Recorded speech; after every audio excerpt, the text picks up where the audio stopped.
E aí, pessoal da primeira série do ensino médio do Colégio Marista de Londrina, professor Sérgio Cavalheiro com você, com assunto novo, quer dizer, nem tão novo assim, já estudamos isso em outras oportunidades, né? Egito Antigo, um assunto que todo mundo gosta. Vamos lá, gente? Bom, é sempre importante a gente levar em consideração, para estudarmos as civilizações antigas, o ambiente, o aspecto geográfico de onde surgiu e se desenvolveu uma determinada civilização. No caso do Egito, na Antiguidade, vamos considerar o seguinte: essa região toda aqui, ó, faz parte do que chamamos de Nordeste do continente africano. É uma região desértica, bem ao sul do Mar Mediterrâneo, mais ao norte aqui vai ficar o quê? A Europa. E dessa área aqui, ó, com acesso através da Península do Sinai, a gente tem o quê? O continente asiático. Então, é um endereço muito importante e estratégico no decorrer do tempo, essa área do Egito aí, né? Presta atenção, pessoal. Apesar de ser um deserto, o que ocorre? A região do Egito ela é cortada pelo rio Nilo, que vai serpenteando aqui depois de nascer lá nas montanhas da Lua e vai chegar até um mar Mediterrâneo, onde ele vai desaguar em delta. O nosso amigo Heródoto vai dizer que a vida só é possível no Egito graças à presença do rio Nilo, que vai irrigar as margens e tornar essas margens úmidas e férteis. Sendo assim, Heródoto vai dizer o quê? Que o Egito é uma dádiva do Nilo, é um milagre do Nilo. Nessa região, mais ao norte, nós temos a região do Baixo Egito e mais ao sul, a região do Alto Egito, que no decorrer do tempo vão formar dois reinos. Veja só, exemplificando isso que eu acabei de mostrar para vocês na imagem anterior, a gente tem aqui a região do delta do Nilo e aqui a região do Alto Egito, né? Presta atenção que até hoje, nessa imagem de satélite, você vê que as margens do rio, a gente tem a presença de uma vegetação ali que é possível graças à presença do rio, né, e as suas águas na região do deserto, né? Hoje nós já não temos mais as cheias que tínhamos na antiguidade. Mesmo assim, as margens do rio Nilo é onde se tem possibilidade da prática da agricultura. Na antiguidade também, além das cheias dos rios, o Egito fazia a mobilização dos trabalhadores, um processo que chamamos de servidão coletiva, na construção de canais de irrigação, usando esse instrumento aqui em cima, ó, o Shaduf, que servia para, através de um sistema de pêndulos, colocar água e levar, através dos canais, a uma área maior de irrigação e assim ampliando a área cultivada, também ampliando a produtividade. Usavam animais de tração, como você vê aqui na imagem, ou no desenhozinho, e também usavam os animais que iam pisoteando o solo e colocando as sementes lá no fundo do solo para que pudessem germinar e garantir a produtividade.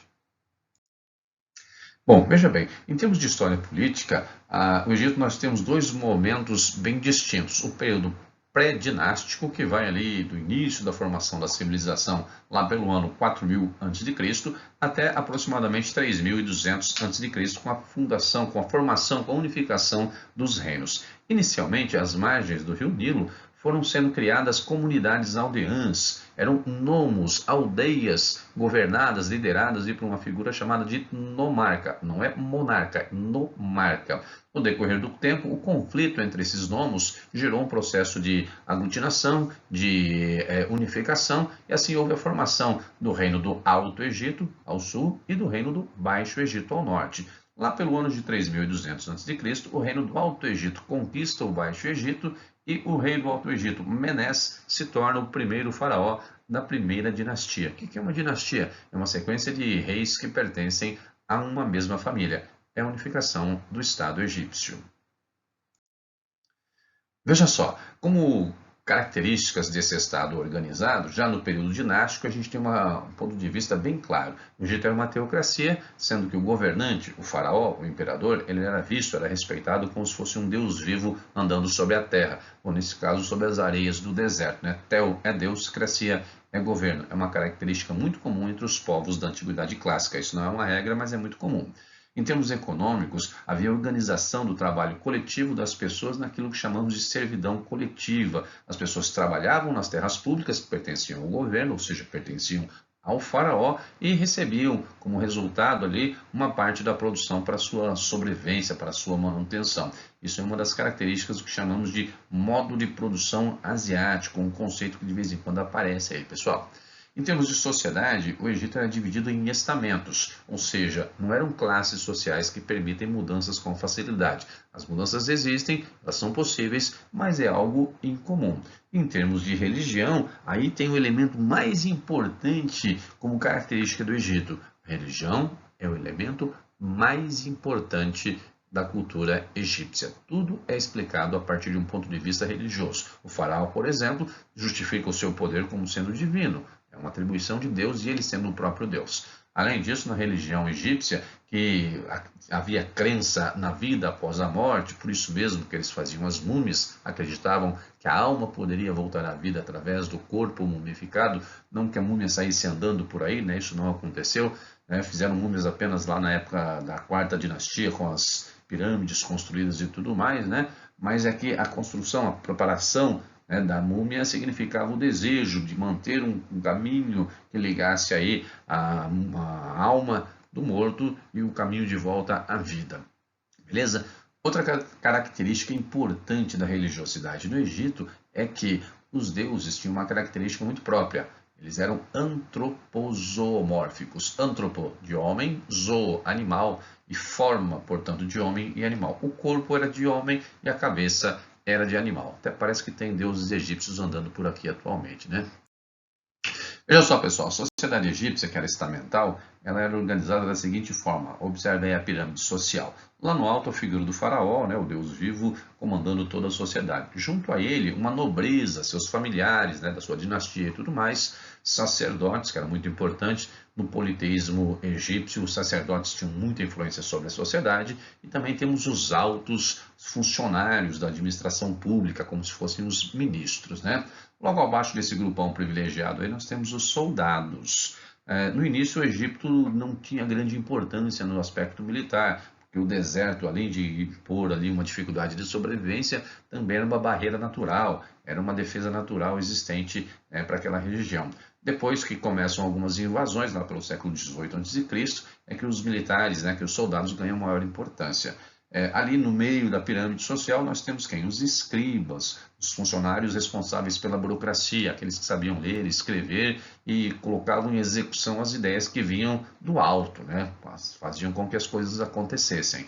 A economia egípcia também era baseada no comércio, no artesanato e na produção do campo, ali às margens do Rio Nilo, responsabilidade dos camponeses. E havia também uma grande massa de escravos que trabalhavam em diversas atividades no Egito, não apenas nas obras públicas, como muita gente pensa que as pirâmides foram construídas exclusivamente por escravos. Isso não é verdade, também usavam o trabalho dos camponeses aí nessas grandes construções, nas grandes obras do Egito. Até aparenta que o Egito foi tudo bem, tudo tranquilo lá no meio do deserto, mas não, temos crises que precisam ser observadas aí. Veja bem, uma delas ocorreu entre 1700 e 1580 a.C., com a invasão dos Ixos, povos vindos da Ásia. Passam pela Palestina e levam consigo os hebreus que viverão como escravos no Egito por um período de 400 anos, né? A própria Bíblia dá alguma dúvida sobre isso. Os hebreus já foram aprisionados na Palestina ou acompanharam os Ixos pela dificuldade de sobrevivência na região devido a uma grande seca? Pois é, uma questão bastante debatida e muito interessante para aquele período, né? Posteriormente, os Ixos são expulsos e os hebreus permanecem no Egito como escravos. E lá no século XVI também, nós temos a reforma religiosa do faraó Amenófis IV, que impõe o monoteísmo entre os egípcios. É a primeira experiência monoteísta da história da humanidade, antes mesmo do que os hebreus. No entanto, é só na época do faraó Amenófis IV. Depois eles voltam ao politeísmo tradicional dos egípcios, né?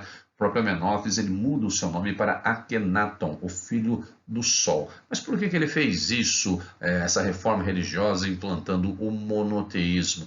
Para diminuir a importância e a influência que os sacerdotes da religião politeísta egípcia eles exerciam sobre a sociedade, né? Para evitar que eles mantivessem uma concentração de poder. Em outras palavras, ele colocou na pessoa dele, única e exclusivamente, todo o poder político e religioso concentrado em suas mãos. Além das crises, o Egito também sofreu algumas dominações. Em 525 a.C., os persas, aí liderados por Cambises, o imperador da época, venceu os egípcios na famosa Batalha de Pelusa. Em 323 a.C., foi a época em que a rápida expansão macedônica chega ao Egito, aí liderada por Alexandre o Grande, Alexandre Magno, né? E depois, já no século I a.C., já no finalzinho do século I, na época quase da formação do Império Romano, a região do Egito vai se tornar uma província romana. Primeiro com a invasão de Pompeu, depois com a presença de Júlio César, lembra da historinha de Júlio César com Cleópatra, depois o sobrinho de Júlio César, Marco Antônio com Cleópatra, e são 3 momentos de dominação sofrida pelo Egito aí na Antiguidade. Bom, tudo no Egito, como eu falei anteriormente, girava em torno de um aspecto único: religiosidade. Vamos ver como é que isso se aplica? Bom, nas ciências, a matemática, por exemplo, o que isso tem a ver com a religiosidade? Como que a matemática se desenvolveu em função da religião?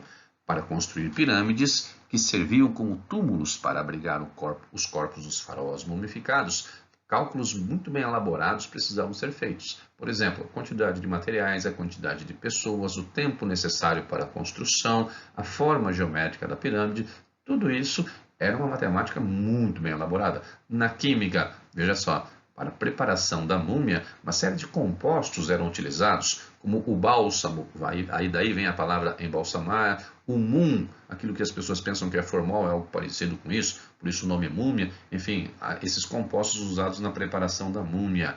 Na astronomia, o conhecimento astronômico, identificando constelações, elaborando um calendário bem aprimorado com 365 dias. Assim, a astronomia faz com que posição da pirâmide em relação ao Sol, marcando, projetando no solo, servisse para fazer calendário, e o calendário marcava a época das festas religiosas, como era a festa ao deus Sol, lá no 25 de dezembro. Pois bem, na medicina, a preparação do corpo fez com que alguns mistérios fossem desvendados, como função de alguns órgãos, por exemplo, que eram retirados do corpo em preparação, colocados em vasos dentro, né, no interior do vaso com o mum, né, aquilo que parece com um formol. Enfim, a medicina também desvenda alguns mistérios em função dessa questão religiosa importante. Então veja bem, pessoal, não esquece o que eu estou falando, muito importante. O elemento mais importante da cultura egípcia era a religiosidade.